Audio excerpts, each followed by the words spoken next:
Yo, what is going on, my YouTube familia? Welcome back to my channel and welcome back to another video. Today I am bringing you a short video regarding my experiences with barium swallows. The reason I'm also doing this video is because I recently had one 2 weeks ago. And if you guys have been keeping up with my channel, you guys know that I had to do another one because we're trying to find out, we're trying to see why, first of all, the links failed and what we can do to fix that issue. Obviously, right now, we're not sure as to what we're going to do. I might have to do, it sounds like most likely I'm going to do more testing so the surgeon can get, enough data to see what else we can do in another procedure. Now, I was talking to someone through my Instagram that found my YouTube channel, and I think some people have similar questions as to, if I'm getting another procedure. Well, I have no choice, right? Because I have the Lynx implant in my esophagus, and if the Lynx is not working, I personally don't want a device in there for the rest of my life or for a long period of time that's not doing anything, right? Because I don't want it to, in the future, just to create more problems, since it's not, working, it's not working to its full potential. Then I don't want it. I want it out. So that's one reason. The second reason is because I'm probably going to have to get another one, not just for that, but to also try to fix the issue with just that one surgery, right? We want to kill two birds with one stone. So if the surgeon, is doing his homework and doing his work, and he's gonna see if we should redo the links again, maybe do another procedure, do something else. I am not sure, but you guys know that I will definitely keep you guys updated if anything. So my experience with barium swallows, I believe I've had 4 or 5 of them. Now, some of them have been pre-surgery, right? Prior to having any surgery, and obviously the rest have been after surgeries, right? So after the Nice and after the Lynx, I've had several. So I think that it has been like 4 or 5. I don't remember. I think the longest experience I had was with my first one, right? When you've never done one before, they want to get the most accurate data. They want to make you swallow a lot of barium and pills and all these different things to get the most accurate data for your surgeon. So for me though, this last time was very quick. It was very simple. They asked me how many times I've done that. I was like, I don't even remember, but I just can I actually asked for a recommendation. I was like, hey, listen, can I just get a little bit of barium, like the bare minimum, because of my surgeries, I'm usually full, I'm usually gassy, and if I were to drink all that amount of barium that requires for that exam, I would probably throw up afterwards. I'm sure I probably would. So it would just do me more wrong than good. So I talked to the guy, I think it was the technician. I was like, hey,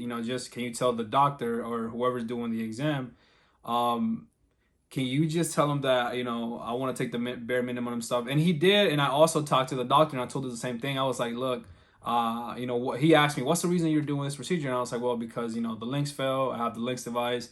And I asked him, is there any way that we can try to do this as quick as possible with minimal amounts of barium because of my issues that I explained to him.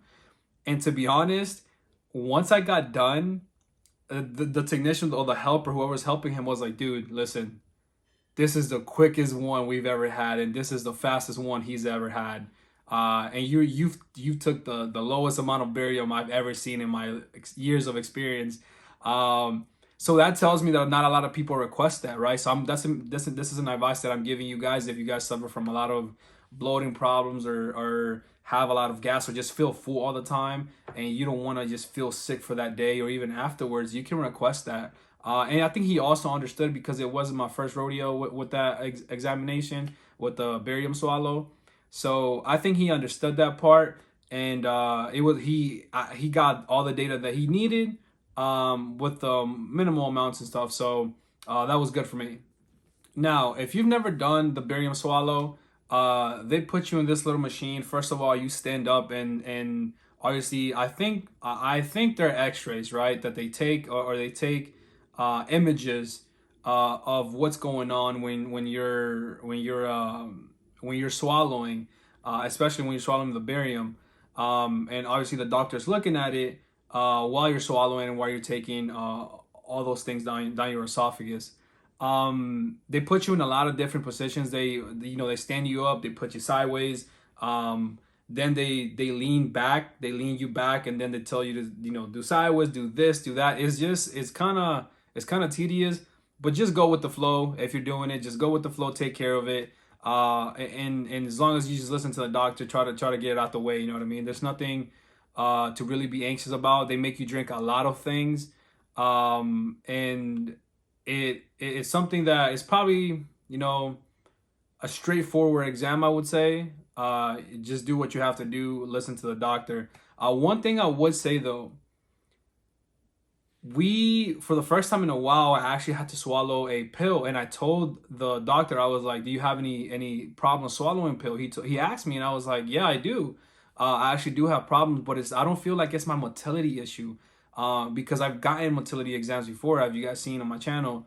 And that has came out great. Like my esophagus motility, my muscles are working great, very well. So I told him that I usually feel like the pills get stuck, and this started happening after having surgeries. I didn't never had this issue prior to having any surgeries, even though I had regurgitation and acid reflux.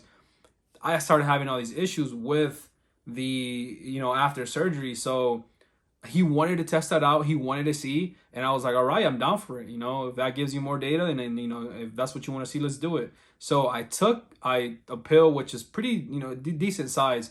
The great thing about that pill though, if it were to get stuck in your esophagus, it actually dissolves. So within 10 to 15 minutes is what he told me it would dissolve. So that was great.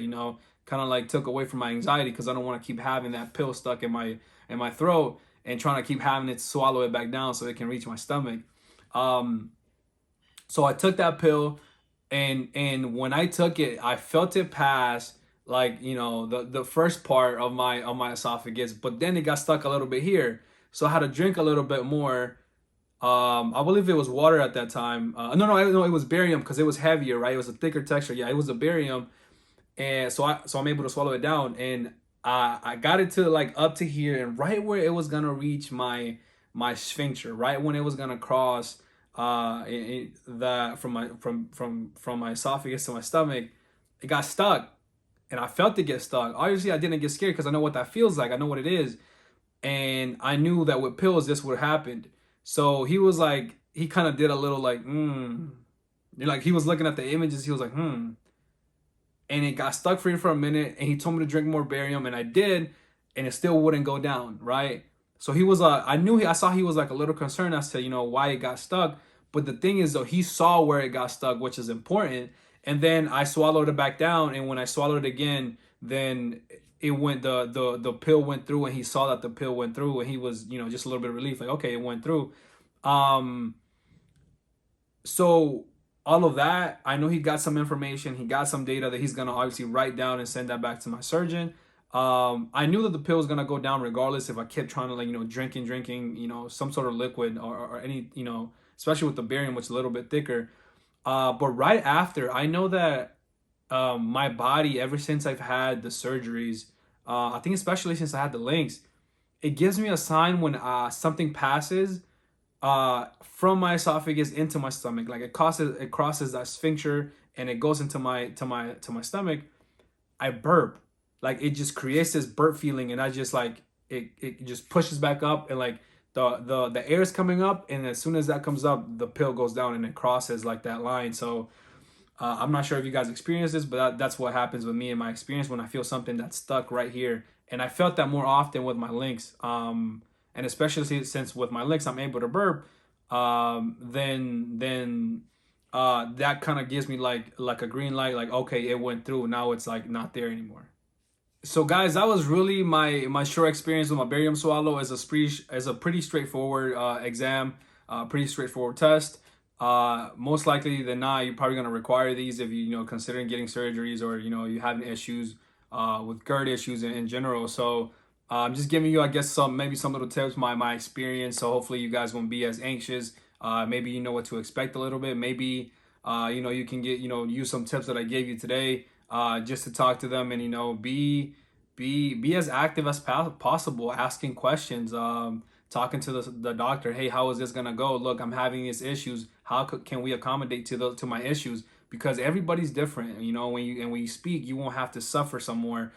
Because you're already suffering, you don't want to go do these exams and be in more pain, or go through more stress. So just talk to them what you're going through. Don't be afraid to talk to them, and I'm sure they'll work with you in some way or another. Now, I want to bring my next video. To be honest, I wanted to talk about my experience with fasting. I did a Daniel fasting for 10 days.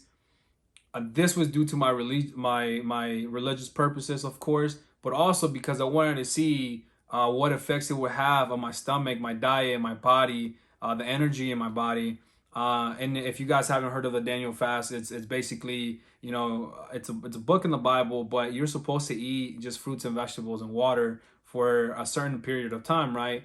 And it's a type of fasting. Now, I wish I could do, you know, the regular fasting from, like, you know, not to eat the whole day, not to drink water the whole day, certain things like that. But I know because of my gastro issues, I can't, and that's very difficult. But I always wanted to show some appreciation towards God, and I want him to see that you know, I am, you know, doing something for him. So I think the Daniel fast, you know, works perfectly. And aside from the Daniel fast just from food and stuff, I also fasted from other things in life. And I'm gonna bring that video to you guys shortly, and just talk about the effects that it had on me, and talk about, you know, what kind of difference that I had in my body, and just in my spiritual experience. So thank you guys for watching. You know, if you like the channel, if you like the videos, please subscribe, share them with family members, and you know, I have my social media up in my YouTube video, so, you know, never be afraid to reach out to me. You know, just trying to reach as much people as I can. So thank you, everybody. I appreciate it. Much love, baby. See you in the next one.